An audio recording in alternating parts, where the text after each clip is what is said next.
I had recently left my main freelance job and started door dashing because I didn't like the editorial bent of the newspaper anymore. That was Hometown News. And so I said to the editor, you keep it up and I could DoorDash and make more money than what you guys are paying me. They kept it up. So I'm DoorDashing, making more money than what those guys were paying me. And then we got into a discussion, and Joe did a little dashing in his day, and he's a very dashing man besides that. And Michael doesn't think that Uber, Dash, and Lyft are good ideas. So, Michael, why don't you kick it off? I absolutely love dashing, but why do you think this isn't a good thing? It's a poison to the society. Why? It is not just, it isn't the service itself. It absolutely isn't any of the people, other than that one chick who went into a guy's house while he was passed out and started taking pictures of him naked and claimed. I remember that. Yeah, she's going to jail. Good for her. She deserves it. But in general, we don't normally see that kind of abuse. We normally see DoorDash people are just hardworking people like yourself. And that's a good thing. I don't blame them. I don't blame that the service exists. What I blame as the destruction of our society is the way that we have our youth aren't actively involved in their own life. I can sit on my couch and have someone else bring me food. And the food can be prepared foods. So I can take it to the microwave. Or I can just have you go to McDonald's or wherever the hell and bring me food, and I'll be able to eat. And I can get everything I want delivered to me. I'm no longer going out. I'm not interacting with society. I'm not interacting with my neighbors. I'm not actually being as productive as I could be for myself. And I'm not being healthy either. And that environment, this service 24/7 service brings a mentality along with it of entitlement. I can just tell you to do something and you will do it for me, which is built on the basis of the entitlement that we see in our schools and in our colleges that are being given to our younger students, which is why 50% of them get fired in the first year when they go into the workplace because they don't know how to work. They don't have a work ethic. And we're seeing that. We're seeing in terms of dating, in terms of happiness, everything is breaking down. This is one element of that bigger picture of that entitlement, of that selfishness, which is replacing self-empowerment and self-responsibility and capability. We are making a weaker nation because we're abusing services that should be a luxury. And if you were talking to someone my age and we were younger, that would have been a luxury. We dreamed of being rich enough to have people deliver stuff to us. Yeah. Okay. So let me say a few things, and then Joe, I'm going to hand it off to you. Most of the food is unhealthy. You're right about that. From my and Joe, think about when you were doing it.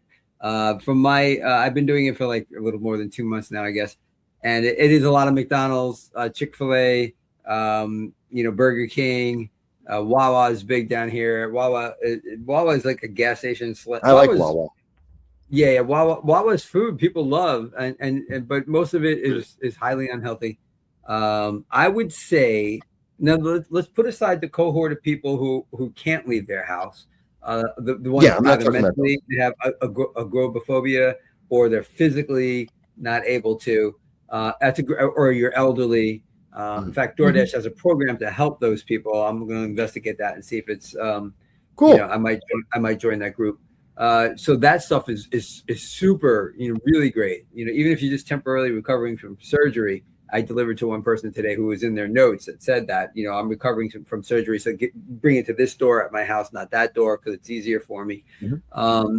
So that cohort aside, I would say about a third of the houses, neighborhoods that I go to, like you wonder where they find the money to actually use that kind of a service, because you would never think that they would do it. About 25% of the towns that I go to, or neighborhoods, I'm basically doing Daytona Beach in a town called Port Orange, mostly a little bit of a town called South Daytona. 25% you drive down the streets and you're like, this is the type of place I would think would want to have this luxury, right, Mike? And then you got the ones in the middle, just like the middle class people who maybe are just too busy watching their kids. Who knows? But that's kind of been my perspective over these 2 months that I've been doing it. So Joe, which services did you do, and what do you think about the clientele and the things that Michael said? I did DoorDash. I did Uber Eats. I did Grubhub. My favorite was DoorDash, though. I really enjoyed that. I did that for a few years, probably like 5 years actually. And before that, I delivered pizzas for 12 years probably. So I have like 17 years of food delivery experience. It's was my career, I guess. So I am very biased in favor of it because I made a living. I paid bills being able to deliver food to people. So I'm very much in favor of it, especially under the model of the way DoorDash has it. You're a contractor. You basically work for yourself. So you make your own hours. You could choose which deliveries you want to take or not take. Yeah. So it's good. You don't have to work. You don't have a boss. Basically, but yeah, I agree that. Excuse me. I agree that there's some people, I don't know how they afford it. I would have some regular customers that I go to like at least once a week where like, yes. I don't know how they're paying for this. Like, this is like, not only is the food a lot, but the delivery fee, the tip, it's not cheap at all. And the people I've talked to will say like, oh yeah, we noticed over the course of a month or 3 months or whatever, we're paying $1,500 more than we normally do because we're getting DoorDash delivered to us every day. It's a huge expense. Like I always, and probably again, just with the nature of me having done this for several years, I go and drive like get my own food. I don't get it delivered because it's just like, again, I still have it in me where I want to go get my own food and come back home. But if other people want to do that, though, I mean, I'm all for that. I think it's convenient. If you could afford it, great. If you're working at home, there's a lot of jobs working at home right now. Like you're just doing customer service from home. You need it for a job, right? You need food delivered to you. No, you don't. No, you don't. I think you do. You need to learn how to cook. You need to learn how to cook. Go to the store, walk to the store, pick up the food, learn how to cook, be self-sufficient, be able to keep yourself alive.